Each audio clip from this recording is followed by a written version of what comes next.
In the beginning, during the Dreamtime, that sacred era when the earth was young and all beings were finding their place in the world, there was a man named Wayambeh. He belonged to an ancient tribe that lived along the edge of the forest, where people and nature existed as one. In this tribe, the elders were more than just leaders. They were living vessels of ancestral wisdom. They preserved memories, laws, sacred stories, and the teachings of balance between humanity and the natural world. Wayambeh was raised among these teachings, yet he never truly listened. He was known for being stubborn and proud, a young man who believed he always knew better. To him, the elders' advice was outdated, and their rules were nothing more than chains. When the elders selected a gentle and kind woman from the tribe to be his wife, hoping to help him settle down and grow into a pillar of the next generation, Wayambeh flatly refused. He didn't want a family. He didn't want responsibility. All he wanted was to wander, to explore, and to live life on his own terms. One morning, without a word to anyone, Wayambeh took his spear, slung a pouch over his shoulder, and left the village. He walked deep into the forest, where towering trees cast long shadows, and the footprints of wild animals led into lands no one dared to enter. Days passed. He hunted game, dug for roots, crossed streams and rocky ridges, living like a free wanderer with no ties, no path.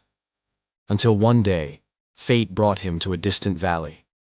The red earth glowed beneath the sun, and the wind carried the strange, spicy scent of another tribe.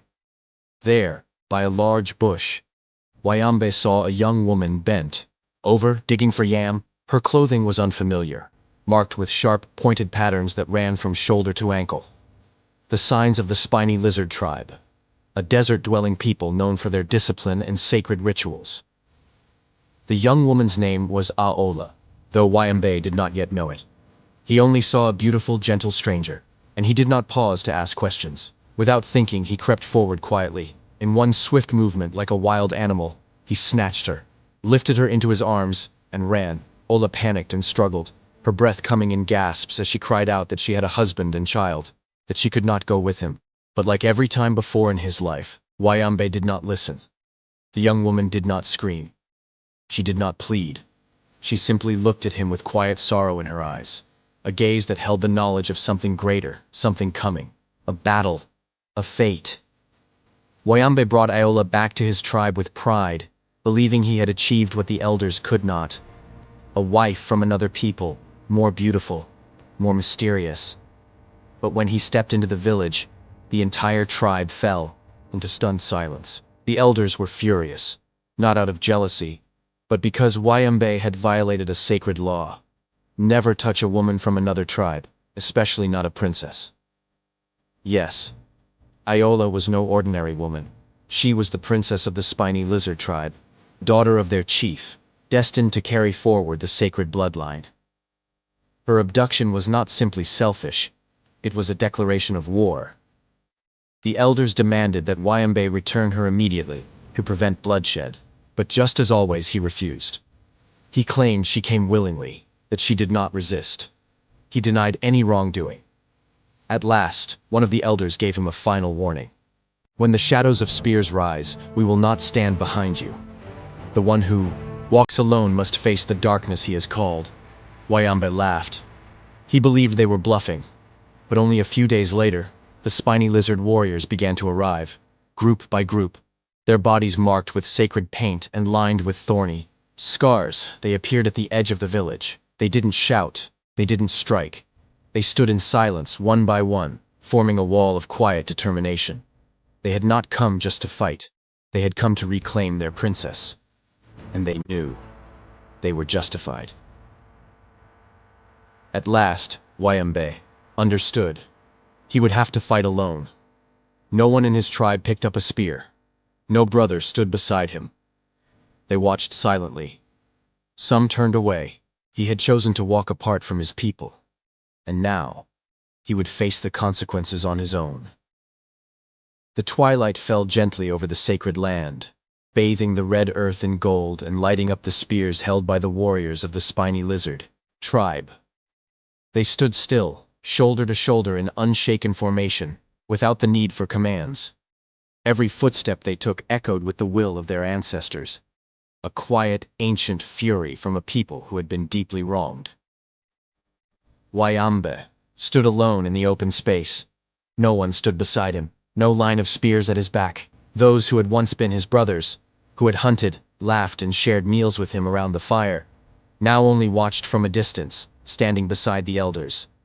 They did not hate him, they pitied him. For all eventually learn, those who refuse to listen will one day hear only the echo of their own mistakes. In a sudden rush of fear, Wayambeh ran to his hut. He took out his shield, a thick curved slab of wood, carved with the symbols of his ancestors beneath the sun. Not only did he hold it in front of him, he strapped it around his back as well, wrapping himself in it like a shell. "No one can touch me now," he muttered, as if trying to convince himself. As the spiny lizard warriors began to march forward, the earth trembled with the rhythm of their steps. Wayambeh shouted, charging ahead with his spear raised high. He could no longer distinguish any faces. They had become a single dark wave, shaped by the warnings he had ignored and the people he had disrespected. The battle did not last long. No one struck him by hand. No blood fell from a blade. Instead, the warriors called forth a sacred wind. From their chants and ancient dance, a black cloud began to form in the sky. It was not rain, but a storm of spears. Hundreds, thousands of spiritual weapons swirling above, before crashing down like a violent storm. Wayambeh, shielded and crouching, curled into himself as the spears rained down on his wooden shell. No one knew what happened inside that cocoon. All they saw was Wayambeh running toward the swamp, carrying with him his fear, his heavy armor, and the wrath of the earth and sky. He plunged into the water, and was never seen again. No body, no cries, only the silence of the still water, as though he had never existed at all. Days later, once the skies had calmed, a strange creature appeared at the edge of the swamp. It had a long neck, a small head, round eyes filled with quiet confusion, and a hard shell covering both its back and belly. It moved slowly, gently, causing no harm, making no sound. People from the tribe came to see it as it crawled onto the sand, then slowly withdrew its head into its shell, hiding from their gaze. The elders bowed their heads and exchanged knowing looks. One of them spoke softly. "He is no longer a man, but he still lives, and now he will listen. Always. In silence. In solitude." From that moment, the creature was called the Turtle. The Silent One, with a shielded back, living near water, moving slowly, as though reflecting on every step. The story of Wayambeh is still told by the firelight, passed down through generations. It remains a sacred lesson for all growing children. That stubbornness, selfishness, and ignoring the wisdom of those who came before can make a person lose their true form forever.